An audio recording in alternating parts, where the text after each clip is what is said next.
ओम श्री गणेशाय नमः। राधे राधे दोस्तों, आप सभी का मेरे चैनल वतकथा एस्ट्रोलॉजर में स्वागत है। दोस्तों आज मैं आपको बसंत पंचमी के दिन किया जाने वाला एक विशेष उपाय बता रही हूँ, जिसको अगर आप करते हैं तो निश्चित ही आपको लाभ मिलेगा। चाहे कैसी भी मनोकामना हो, आपकी अवश्य ही पूरी होगी। चाहे संतान प्राप्ति की है, चाहे व्यापार में वृद्धि नहीं हो रही है, या फिर जो विद्यार्थी हैं जिनको विद्या से संबंधित कोई भी परेशानी आ रही है, तो अवश्य इस उपाय को करें, आपको निश्चित ही लाभ मिलेगा। दोस्तों उसे जानने से पहले जो पहली बार मेरी वीडियो को देख रहे हैं, प्लीज मेरे चैनल को सब्सक्राइब करें, बगल में बेल आइकन को दबा दें, जिससे मेरी आने वाली सभी वीडियो का नोटिफिकेशन सबसे पहले आप तक पहुंच सके। दोस्तों इस बार जो बसंत पंचमी आ रही है वो बहुत ही सर्वार्थ सिद्ध योग लेके आ रही है। अमृत योग है, रवि योग है। अगर इस दिन अगर आप निश्चित उपाय करते हैं तो आपको अवश्य ही लाभ मिलेगा।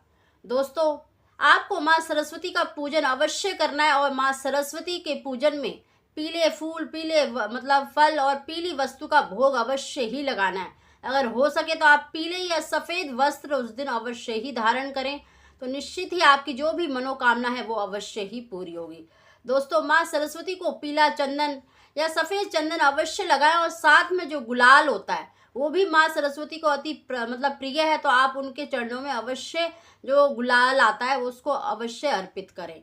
और साथ में दोस्तों माँ सरस्वती का वाहन देखें मोर है, और मोर पंख माँ सरस्वती को अति प्रिय है, तो आपको मोर पंख अवश्य उनको अर्पित उनको चढ़ाना है, उनको अर्पित करना है। चाहे तो आप 5 करें, 3 करें, 7 करें, ऐसी संख्या में आप माँ सरस्वती को मोर पंख अवश्य ही अर्पित करें। देखिए आज का जो उपाय है वो मोर पंख ही है।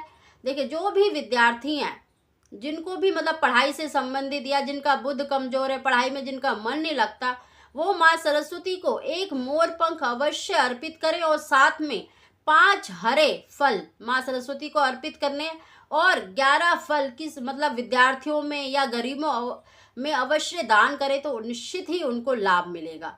इसके अलावा दोस्तों जो अगर आपने मोर पंख माँ सरस्वती को अर्पित किया है, अगर आप उसे अपनी पुस्तक में रखते हैं या फिर जहाँ पर आप पढ़ाई करते हैं उस दीवार पर लगाते हैं, तो निश्चित ही आपको उत्तर की दिशा में उस मोर पंख को लगाना है जहाँ आप पढ़ाई करते हैं, तो निश्चित ही आपको लाभ मिलेगा। इसके अलावा दोस्तों अगर आप पढ़ाई से संबंधित ग्रंथ या फिर पुस्तकें या फिर पेन कॉपी माँ सरस्वती को अर्पित करके गरीबों में या गरीब बच्चों में दान करते हैं, तो निश्चित ही पढ़ाई से संबंधित जितनी भी दिक्कतें आ रही हैं वो अवश्य ही दूर होंगी। दोस्तों जिन भी मेरे भाइयों को व्यापार में वृद्धि नहीं हो रही या फिर जिनकी दुकान में बिक्री नहीं बढ़ रही, तो वो इस उपाय को अवश्य करें कि माँ सरस्वती का पूजन अवश्य करें, और साथ में मोर पंख माँ सरस्वती को अर्पित करना है, और पीली वस्तु का भोग अवश्य ही लगाना है। और उस मोर पंख को दूसरे दिन जहाँ आपका व्यापार है, जहाँ आप बैठते हैं, उस जहाँ आप बैठते हैं उसके पीछे वाली दीवार पे अवश्य ही लगाएं।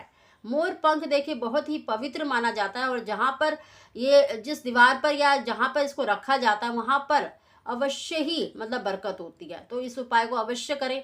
देखिए दोस्तों जिन भी मेरी बहनों को संतान की प्राप्ति नहीं हो रही, या जिनकी कोख बनी हुई है, या जिनको पुत्र संतान की इच्छा है, उनको ये उपाय अवश्य करना चाहिए। देखिए माँ सरस्वती का पूजन तो आपको अवश्य करना है, ऐसे ही पीले फूल, पीले फल और पीली वस्तु का भोग लगाना है, और साथ में आपको मोर पंख, देखिए 7 मोर पंख माँ सरस्वती को अर्पित करना है। और जिन भी बहनों को अभी कोई भी संतान नहीं है, तो उन मोर पंख को दूसरे दिन अपने बिस्तर के यानी अपने गद्दे पर, जहाँ आपका बेडरूम है उस गद्दे के नीचे उसको बिछाना है, तो निश्चित ही उनको संतान की प्राप्ति होगी।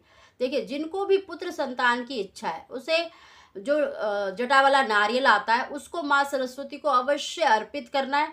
उनका पूजन करके अगर हो सके तो अगर आप व्रत करते हैं तो उस दिन फलाहार रहें, या फिर एक समय पीला भोजन अवश्य करें। इस तरह से अगर आप पूजन करते हैं, व्रत करते हैं, तो निश्चित ही आपको पुत्र संतान की प्राप्ति होगी। और उस नारियल को अगले दिन प्रसाद के तौर पर, अगर उसमें देखिए नारियल का जो बीज होता है, एक छोटा सा बिल्कुल चावल के दाने जितना एक बीज निकलता है, जहाँ पर 3 मुंह बने होते हैं जटा वाला नारियल में, अगर वो बीज आपको मिल जाता है उसमें, तो आप उसको गाय के दूध के साथ ग्रहण कर लें, तो देखना आपको निश्चित ही पुत्र संतान की ही प्राप्ति होगी। दोस्तों ये बहुत ही सरल और बहुत ही अचूक उपाय बताया, आपको निश्चित ही लाभ मिलेगा। देखिए माँ सरस्वती का पूजन अवश्य करें, और पीले जो वस्तुएं हैं जो माँ सरस्वती को प्रिय हैं, उन वस्तुओं से उनका पूजन करें, और हो सके तो देखिए उस दिन मतलब पीले फल या पीली मिठाई या पीले किसी भी मतलब भोजन का अगर आप गरीबों में या 5 बच्चों में मतलब दान करते हैं और पढ़ाई से संबंधित वस्तु का दान करते हैं 5 बच्चों में या 5 लोगों में, तो निश्चित ही आपकी जो भी मनोकामना है वो अति शीघ्र पूरी होगी। इस उपाय को अवश्य करें, क्योंकि जो इस बारी का बसंत पंचमी का योग है वो सर्वार्थ सिद्ध योग लेके आया। अगर इसमें अगर आप उपाय करते हैं, माँ सरस्वती को प्रसन्न करते हैं, तो देखना आपकी कोई भी मनोकामना ऐसी नहीं है जो पूरी ना हो। दोस्तों इस उपाय को करें, लाभ प्राप्त करें आप सभी को। ओम श्री गणेशाय।